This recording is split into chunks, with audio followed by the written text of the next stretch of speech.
Kalau lo berharap bakal lihat Paddy The Baddy Pimblett nyodorin kepala ke sabuk juara UFC dalam waktu dekat, siap-siap aja kecewa teman-teman. Karena buat Islam Makhachev, si anak Liverpool itu masih jauh banget dari level pertarungan puncak.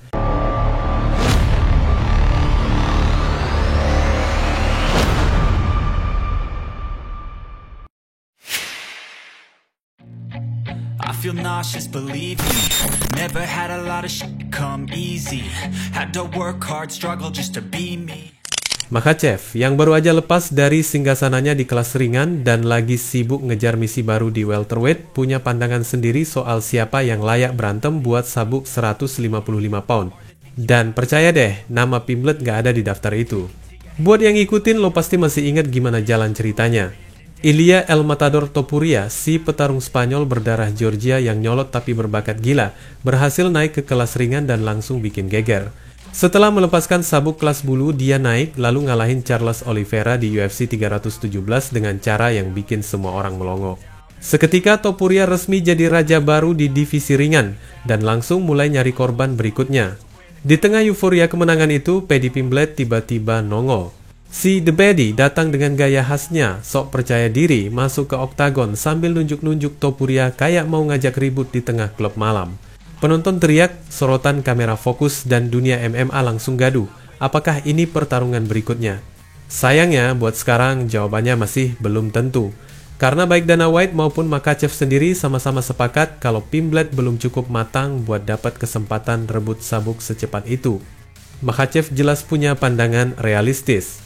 Buat dia, Topuria punya banyak opsi lawan yang lebih masuk akal. Nama-nama seperti Arman Tsarukyan dan Justin Gaethje udah lebih dulu antre dengan rekam jejak yang solid di jajaran top contender. Tsarukyan bahkan hampir ketemu Makhachev di UFC 31 11 Januari lalu, tapi sayangnya harus mundur karena cedera punggung.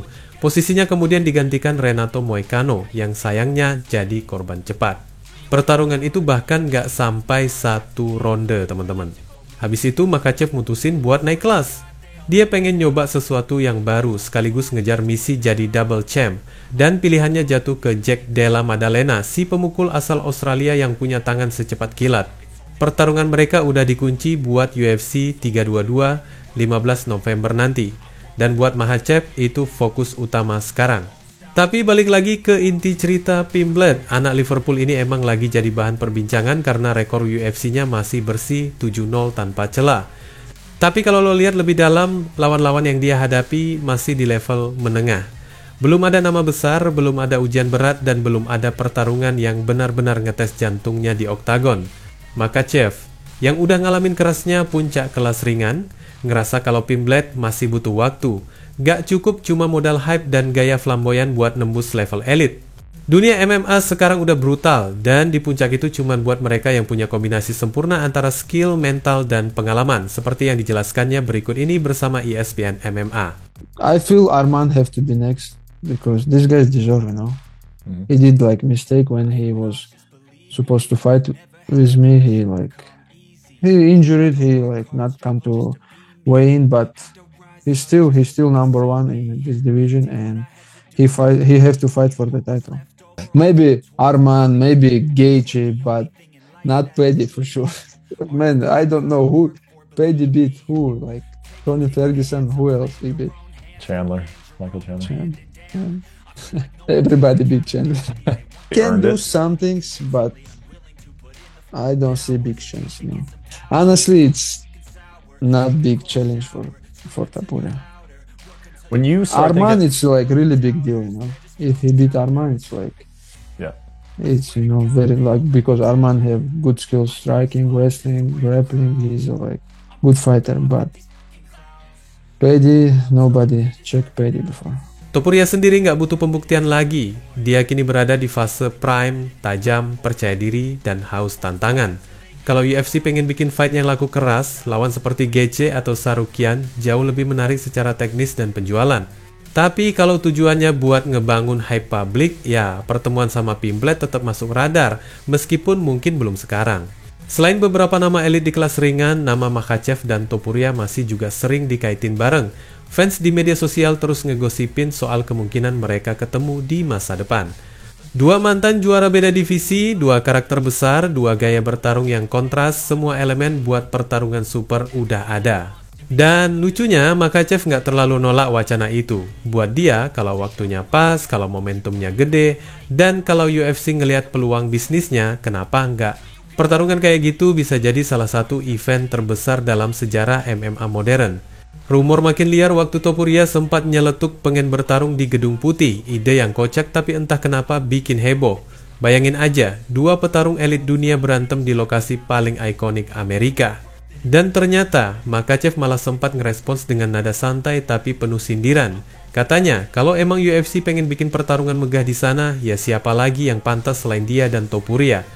Now I don't know who is gonna be next for Ilya. And if we talk about our fights, I have good fights now, and I know he's gonna fight soon, and we'll see what's gonna be happening now. He want to fight in White House, and I also want to be there. It's gonna be like big like for MMA community. It's gonna be big fights now, and people want this fight, and if UFC want this fight, and we can do this. I know UFC want to do like some big fight in White House. Which fight is gonna be bigger than this? Buat fans, semua ini cuma bikin penasaran. Apakah kita bakal ngelihat Pimblet benar-benar naik kelas dan siap buat sabuk? Atau dia bakal mentok di level bintang media sosial yang lebih dikenal karena karismanya ketimbang kemampuannya di oktagon? Sementara itu, Makhachev tetap di jalurnya, dingin, terencana, dan fokus ke misi barunya di welterweight. Dan di tengah semua itu, Makhachev tetap berdiri tegak sebagai salah satu figur paling berpengaruh bukan cuma karena sabuk, tapi karena cara dia ngelihat permainan ini dengan kepala dingin dan penuh perhitungan.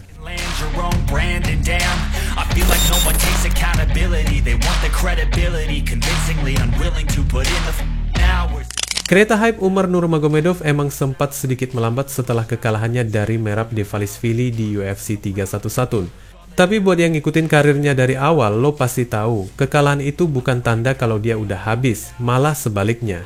Setelah itu, Umar balik lagi dengan mental petarung sejati dan buktiin kalau dia masih jadi salah satu nama paling berbahaya di kelas bantam. Buktinya jelas waktu dia ngelibas Mario Bautista.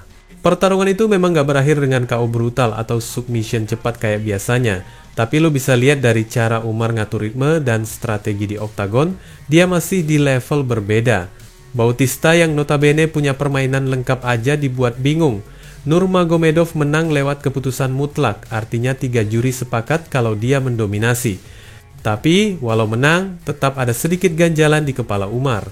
Sejak sebelum fight lawan Bautista, dia udah nyodorin pertanyaan penting ke Dana White. Kalau dia menang, apakah itu bisa jadi tiket langsung buat perebutan sabuk? Jawaban Dana waktu itu agak menggantung, katanya bisa aja, asal Umar kasih penampilan yang mengesankan.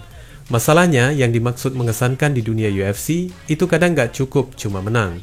Harus ada penyelesaian spektakuler, entah itu KO yang bikin jagat MMA heboh atau submission yang viral di TikTok. Sayangnya, meski Umar tampil solid, dia nggak dapat hasil yang wah dari kacamata promotor. Jadinya, posisi dia sekarang agak nanggung. Jelas masih elit, tapi belum dapat tiket langsung buat rematch lawan Merab. Nah, disinilah dilema dimulai. Merab Dvalishvili udah dijadwalkan buat ngelawan Petr Yan di UFC 323 bulan Desember nanti.